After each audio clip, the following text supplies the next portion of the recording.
अस्सलाम वालेकुम फ्रेंड्स। आज हम आपके लिए लेके आए हैं शब मेराज का किस्सा।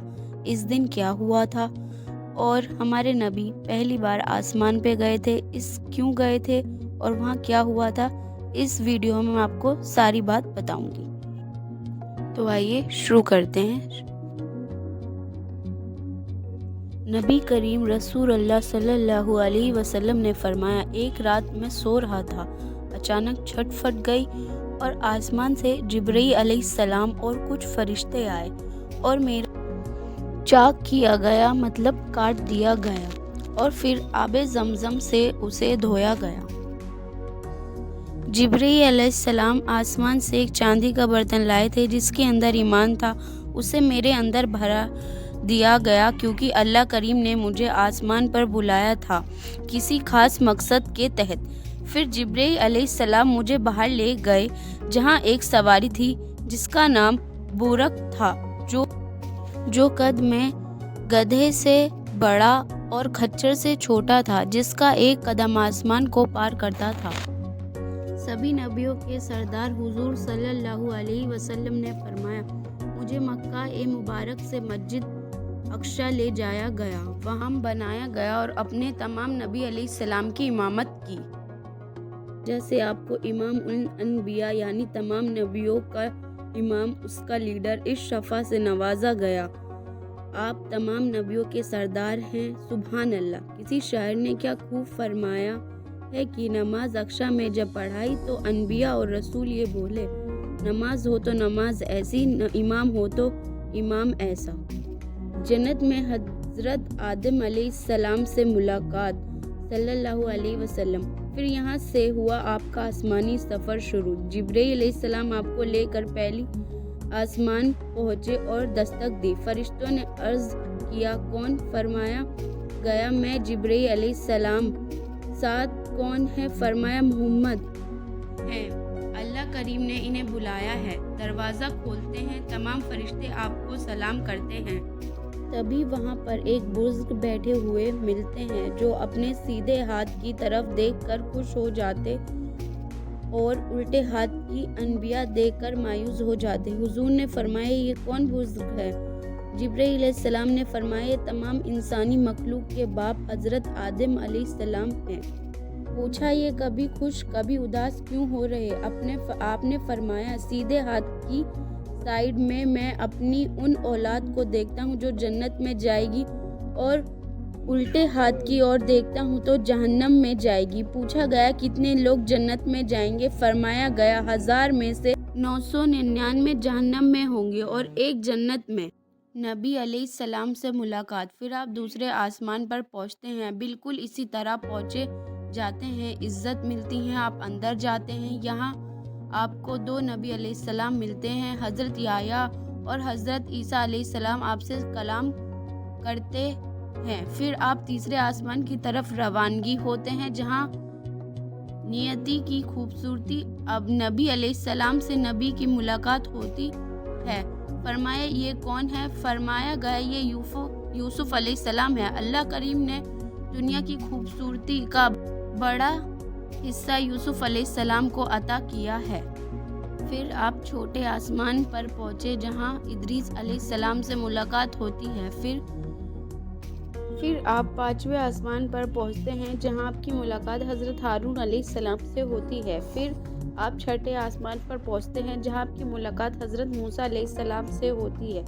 मूसा अलैहिस्सलाम आपको देखकर रोने लगते हैं और फरमाते हैं, बनी इसराइल मेरी कौम थी जिसकी सबसे ज़्यादा तादाद थी, लेकिन अल्लाह ताला ने फरमाया, बनी इसराइल के बाद उम्मत मोहम्मद सबसे बड़ी तादाद की होगी। मेरा ये आंसू खुशी के आंसू हैं कि मेरी मुलाकात आपसे हो रही है। फरमाया, लौट कर आओ तो मिल कर जाना और बताना कि अल्लाह ताला ने आपको क्यों बुलाया था।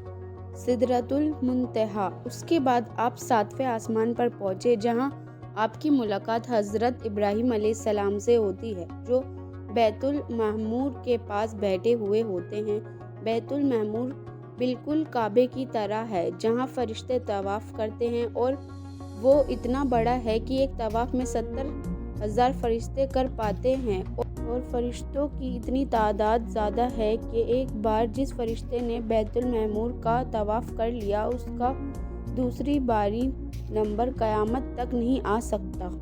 اس کے بعد آپ سدرۃ المنتہا پر پہنچتے ہیں۔ سدرہ جھاڑ کو کہا جاتا ہے۔ سدرۃ المنتہا وہ جھاڑ ہے جس کے پتے اتنے بڑے ہیں کہ اس کے ایک پتے پر گھوڑا 70,000 سال تک دوڑ سکتا ہے۔ وہاں سے جبرائیل علیہ السلام آپ سے فرماتے ہیں اب اس کے آگے کا سفر آپ طے کریں، میری حد بس یہیں تک کی ہے۔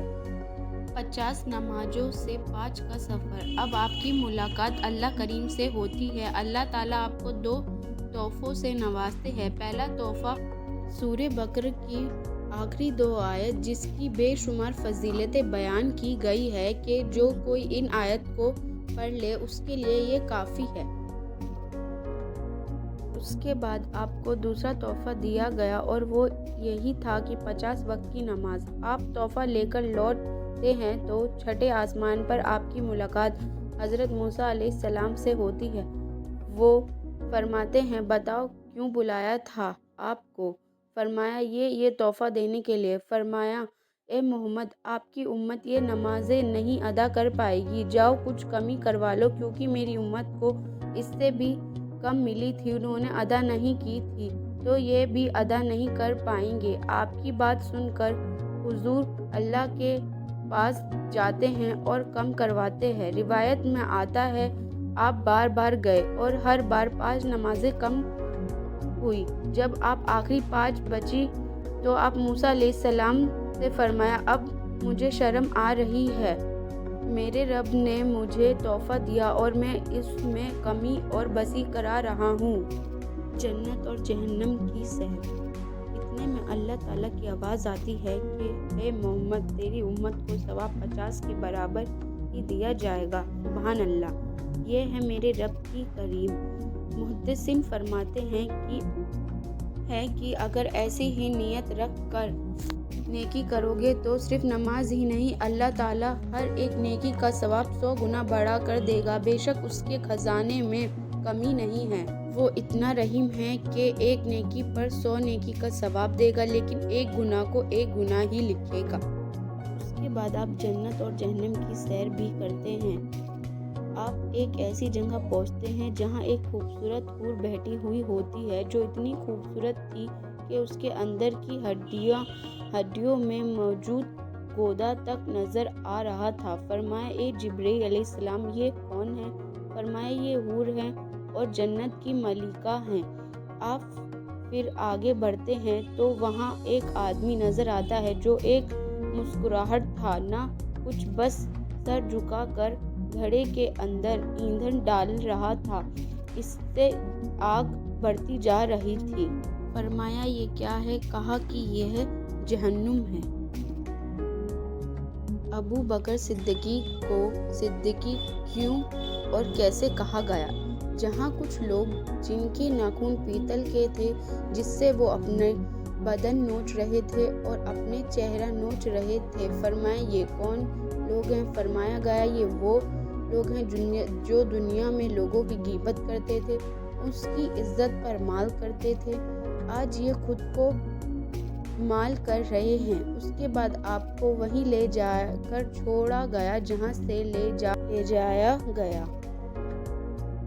آپ نے صبح ہوتے ہی شرک کرنے والوں کو رات کا پورا واقعہ بیان کیا کہ میں کہاں گیا تھا اور وہاں کے کیا کیا معاملات پیش آئے۔